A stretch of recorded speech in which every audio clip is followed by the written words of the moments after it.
वर्ध्याच्या हिंगणघाटमधील बोपापूर इथे जिल्हा परिषद शाळेतील शिक्षकांमध्ये चांगलीच फ्री स्टाईल हाणामारी झाली आणि त्यानंतर शिक्षकांनीच विद्यार्थ्यांना क्षुल्लक कारणावरून लाथाबुक्क्यांनी मारहाण केली आहे। यानंतर विद्यार्थ्यांच्या पालकांनी थेट शाळेत जाऊन शिक्षकाला जाब विचारला।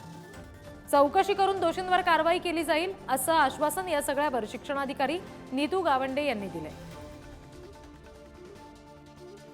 राजकुमार फडारकर माझ्या हातावर निकाल लाद दिली ह्यावाल्या हे सर नाव सांगायचं नाव सांग। वाडकी सरनं माझ्या हातावर लाद दिली टोपी काढून घालत बघ म्हणून पांढऱ्यावाल्या नेलं कुठं होतं?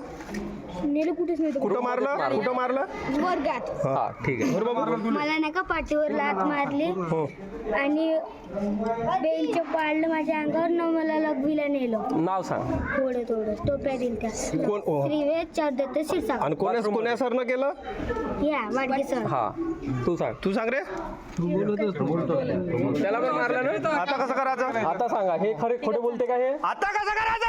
हा का सर? सर का देऊ का रे? सर का सर? ही पद्धत आहे का पोराला मारायची? तुडू काय बायाच्या हातून तुला आता? Sorry sir. काय सॉरी? ते वयाचा विचार करत आहो, सांगून राहिलो। चल बाहेर निघ तू आता। बाहेर निघा शाळेच्या। चल, तुम्ही गाडी घ्यायला निघतो। लवकर आहे बाहेर।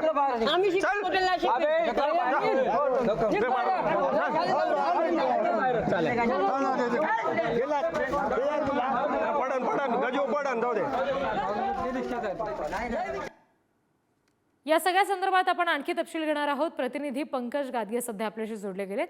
पंकज, नेमकं काय कारणावरून अशा पद्धतीने अमानुष मारहाण करण्यात आली होती आणि संबंधित शिक्षकावर कारवाई आता तरी झाली आहे का? नक्कीच सिद्धी, वर्ध्याच्या हिंगणघाट तालुक्यातील बोपापूर या जिल्हा परिषद शाळेतील ही घटना आहे आणि पहिले शिक्षकांवर फ्रीस्टाईल हाणामारी झाल्याची पण माहिती मिळत आहे। त्यानंतर पालक वर्ग गेले, विद्यार्थ्यांना टोपीच्या कारणावरून शिक्षकाने मारहाण केली अशा प्रकारचा तो वाद होता आणि त्यानंतर गावकऱ्यांनी हस्तक्षेप केला। गावकऱ्यांनी विद्यार्थ्यांना शिक्षकांसोबत विचारसरणी केली। त्यानंतर अशा प्रकारचा तो व्हिडिओ झाला आणि तो व्हिडिओ सोशल मीडियावर तुफान व्हायरल झाला आणि त्यानंतर पोलीस विभागामध्ये याची आतापर्यंत नोंद नसल्याची माहिती मिळत आहे। नीतू गावंडेच्या शिक्षणाधिकारी या शिक्षणाधिकाऱ्यांनी या बातमीला दुजोरा दिला आहे आणि त्यांनी पण प्रतिक्रिया दिली आहे की ही जी शाळा आहे ही वादग्रस्त आहे। हे शिक्षक वादग्रस्त नेहमीच कोणा ना कोणा कारणाने होत असतात आणि आता त्याच्यावर पुढील कारवाई करण्याचे आदेश सुद्धा चौकशी करून दोषींवर कारवाई करण्याची माहिती सुद्धा नीतू गावंडे या जे शिक्षणाधिकारी यांनी दिली आहे। परंतु या घटनेने एकच वर्धा जिल्ह्यामध्ये खळबळ उडाली आहे। एकूणच जिल्हा परिषद शाळेतील जे शिक्षणाचा दर्जा आहे आणि पालक आपले विद्यार्थी काय त्या शाळेमध्ये पाठवणार जेणेकरून पोषक वातावरण नाही आहे अशा प्रकारची सुद्धा चर्चा रंगत आहे। रिद्धी जी, पंकज धन्यवाद दिलेल्या माहितीसाठी। तुला आता सॉरी सर। सॉरी? वयाचा विचार करत आहो, सांगून राहिलो।